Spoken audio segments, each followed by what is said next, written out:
Hey, what's going on, everybody? Bert Cat here. Joey. Got a few cards. I knew a couple, one was coming in, but this was kind of unexpected mail day. It just happened. Whatever. Good things usually happen when you have an unexpected. It's not really a mail day. It was a card show. Nice.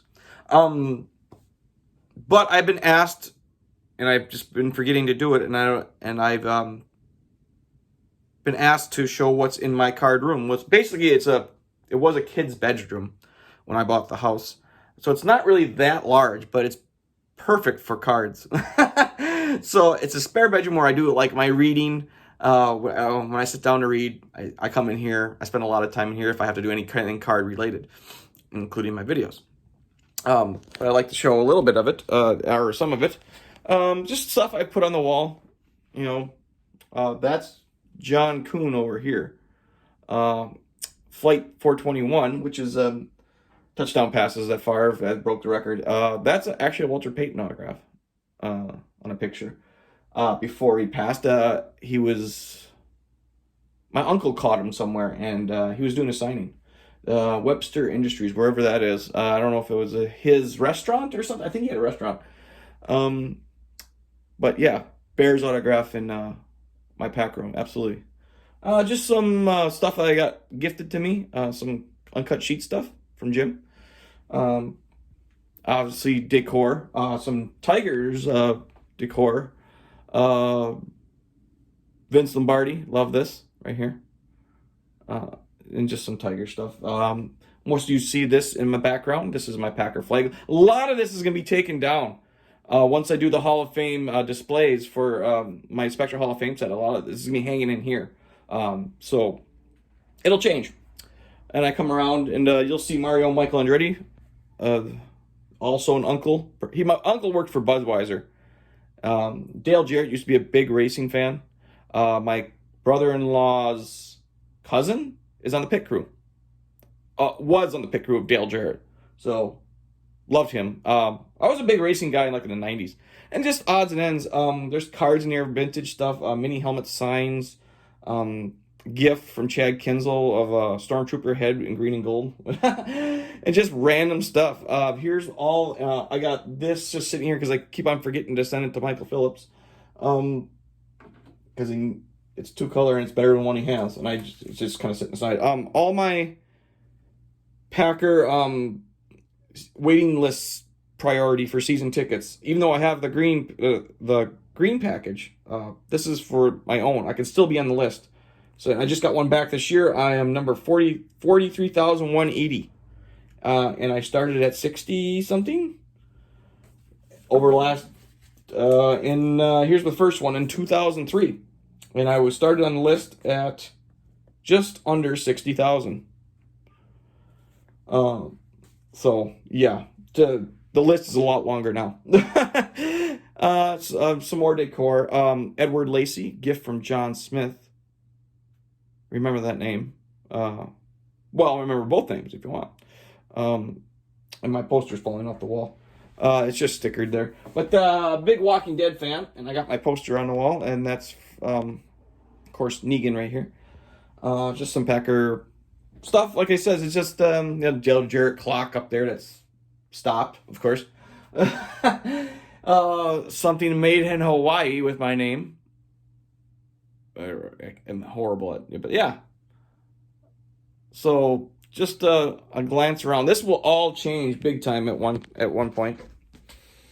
And you'll get the mess of my desk because it's sort of in order, but I do card stuff right here a lot. And then you sit right there. Yeah, so a little tour, nothing major, but I dedicated a whole room to it. So I got a couch in here. I got a couple of different chairs. It's nice. I love it in here. Especially, I took the couch out, and I was gonna give it away, and I decided I bought a different couch for the living room, and I had this other couch in here, and I put it back in here, and I'm glad I did. I like this old couch. It just fits me. It's terrible looking, but I don't care. It's just for the card room. So let's get into the mail. How about that? That was a little tour. I wish I had more space, and I have stuff that I just kind of glanced over. But yeah, just a little piece of me. And let's get into the cards. This was incredible. Michael Phelps actually brought this to my attention because it was listed incorrectly for half the listing. It said it was a gold auto, or gold 101 out of chrome. Well, that can't be, obviously. It's 2015. It doesn't look like a superfractor, but it absolutely is. It's 101 superfractor from 2015, Topps Chrome, regular size of Eddie Lacy. Now, you can't tell unless you look real close, and you can look on the borders that you can see the champagne swirls, but it's there. So the bad listing got me for, I think I got it for like $28 plus shipping. I'll never pass up an Eddie Lacy 101 superfractor ever. I have a couple now. I have a Chrome Mini one, an insert one though. I wish I wanted the Chrome 2014 Chrome Mini 101. I wanted to complete that rainbow. I want to have the super of that. I have everything else in the rainbow. I need the Chrome 2014 Chrome Mini 101. So there's the 101. It is a superfractor. It's uglier superfractors, but superfractor nonetheless. Happy. Yeah, I got it for a lot less than I thought I was going to get it for. Because there is a considerable following. Mr. Edward Lacy's up there. The snowplow. I don't want to forget to mention it. I was big into Edward Lacy for a long time. And I gave him the nickname Snowplow, and I think it was actually used on TV once during a game. It had caught on enough. So, and actually, he inscribed it for when John made that, because he knew how much I called him the Snowplow, and he inscribed it for me, and he, I was so appreciative. But I went to a card show yesterday, met up with some good friends. There was Scott Nathan made it, Scotty Tradition, and Jason Gillespie, my good friend of mine, made it also.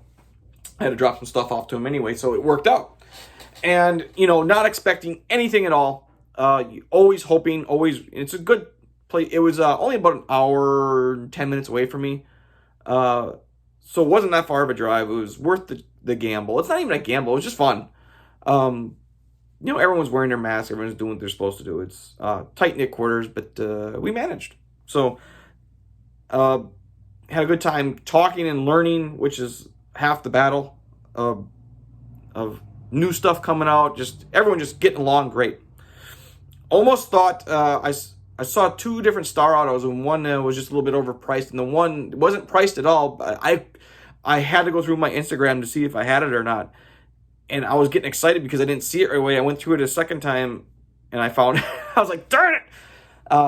Donruss Classics ones out of 25, I think it was, and I'm like, I missed it the first time. A 2004 Donruss Classics. It's getting to the point where I'm starting to forget, or at least the ones that had really no big story to it, other than just finding it on eBay. So walking around, the show part was in the back of this card store. Well, I went to the show part first, looked around. There's a lot of new stuff out there. A lot of mosaic stuff and prism stuff, and people are paying whatever for it. Went digging for a little bit, didn't find a whole lot. People are recognizing that the dollar boxes, at least if you're a dealer, you have to go through them again because some of it stuff is pretty valuable now. And they have to pull that stuff out before they go to a show. So, didn't find anything crazy. Found some Watson stuff I was thinking about. It was ham and hawn, but nothing that was made me pull out the wallet. So, just having fun, looking around, talking to people, and people recognize me, which is, even though we're all wearing masks. There's one of the dealers there that I've seen a couple different times, and he's come up to me and says, I don't do YouTube at all for my own videos, but I watch you every single time. So, hi, if you're out there. Or I watch your stuff. And I says, well, he follows a lot of Packer guys, so I didn't catch your name, but I actually have one of my cards in my collection that he dealt to somebody else who I got from the dealer, so it changed hands twice, in a matter of minutes at a card show in Appleton a couple of years back. So, and I still have that card, and I told him about it. So yeah, he remembered. But went up to the regular, the front counter, or the front of the business of the card show, because the back was like a garage area that they had. So I went to the actual business part. I started looking around at the cases, and I was up there with Scott, and he was looking for some boxes to buy. So we were just checking out, and I was pretty impressed because it was pretty nice looking cases. And then at the bottom of this one case, in the back, I found these two cards, and I think one was priced a little high, one was priced a little low. So I kind of was happy. I didn't bring enough cash, obviously, for this big of a deal. So I was very happy that he said he would take PayPal. It just took him a little bit because he was busy. Understand, but we made a deal. One of these, the price on these two cards was $600 for the both of them. And I tried to get it to $500, got it to $550. Happy, that's fine. So pulled out these two cards, both that I needed, which is incredible. Both on card and both sign of the times. And you'll say, boy, you have a lot of that sign of the time stuff already. I do. I have the tougher stuff done. But here's the easier stuff, you would think. From 2008, SP Authentic, sign of the times, Bart Starr.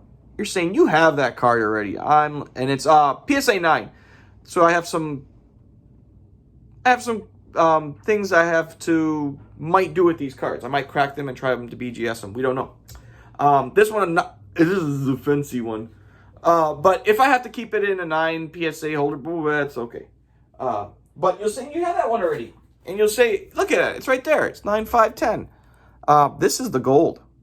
This is the regular. Not much difference to it. This one's numbered 25 down here, the gold. This is just a regular non-numbered version. I've only actually seen maybe 3 or 4 of these in the last 4 years. So this one I thought was priced a little high, but like I said, we worked it out until it evened out. So now I have both versions. So it's a different version. Obviously, we got to get all the versions. I count that as a unique because it's not the same version. And then I plan to go pull out the other card that was similar to this one, but from 2003, SP Authentic, sign of the times, numbered, you'll love this, 008 out of 120, which 8 is my lucky number. PSA 9, Bart Starr on-card autograph. And you're saying, you own this card? I do, but I own the gold 9/5/10, which is a huge card. I didn't have the regular base. And you can tell the difference on this one. The background is gold here. I've been trying to get this one for a long time, and they usually are 350 plus. So to combo these two into 550, I was like a 100% yes. So they're both PSA 9. So I have a decision to make. This sometimes these run off card, but this one stays on. So this one I think this one has more of a potential to be a 9/5/10. Looking at it, it has one little corner, but I think it'd still get a 9 corners, and still, if everything works out well, everything else would 9/5 or better. This one I'm a little more concerned about. This bottom corner has a little whiting on it, whereas yellow pants are, so it's really noticeable. It's almost too borderline, but maybe in the future I'll send it off to Luke and he'll give me his opinion. But if anyone was going to make it, it'd be this one. Not sure in this one. Well, Luke's got a great, fantastic eye. If he says no, we'll leave it in the holder. Just send it around the country in a package for a little bit. But that's nothing pressing because BGS costs so much right now. So I do have a few cards lined up for BGS. These would now are potential ones to crack and resub. So because I really don't have BGS regular star cards, modern cards or PSA modern cards in my collection. I like my modern cards to be BGS for the most part. But it's not a huge deal if it isn't. I'm like, we don't know if I have to put them to a different side, it's just because it's aesthetically either mag or BGS holder. My vintage is on one side, so I would have to end up putting these two into my vintage side, which I can't do. So it's just me being OCD. So it's nothing major. I'll show you here. I'm running out of room in my box, but you see down there, that's all Bart Star stuff. I hope I'm showing it correctly. PSA stuff over here, BGS stuff here, mags, and there's a booklet over there. And so yeah, I'm just being a little anal about it. How can you not? I'm an adult and I'll laugh at that all day. So that's all I got. Thanks everybody for watching. I do have a couple more cards coming in, but I wanted to do that one because it was pretty special. I had a great time too. And go check out Scotty Traditions channel because he bought some hobby boxes, and I think he's going to be doing them on a video. So if you're interested in that, he bought a box of the brand new Illusions and a Mosaic Blaster football. So if you're interested in that, go check out his channel. And every time he buys a box, which is super rare, he hits something big. So I'm just saying now he's probably going to find something huge in it. I don't want to jinx it, I guess. No expectations. Just like I went to this show, no expectations. Walk in, find 2 Bart Star on-card autographs. Before I leave you, the last thing I want to talk about, since I got these 2 on cards, I think I'm going to compile some data and see how many sticker autos I have compared to on-card autos. I'm kind of interested. I think there's more sticker, but boy, there might not be a whole lot. I have to give you back on that information. But obviously I think there's more sticker, but I don't know if it's as big as a margin as I thought it was going to be, as in my collection. So just stuff to know. So thanks everybody for watching. I love you guys. Take care, and I'll see you next time. And keep looking out for others. That's part of the fun. So see you later. Have a happy Sunday.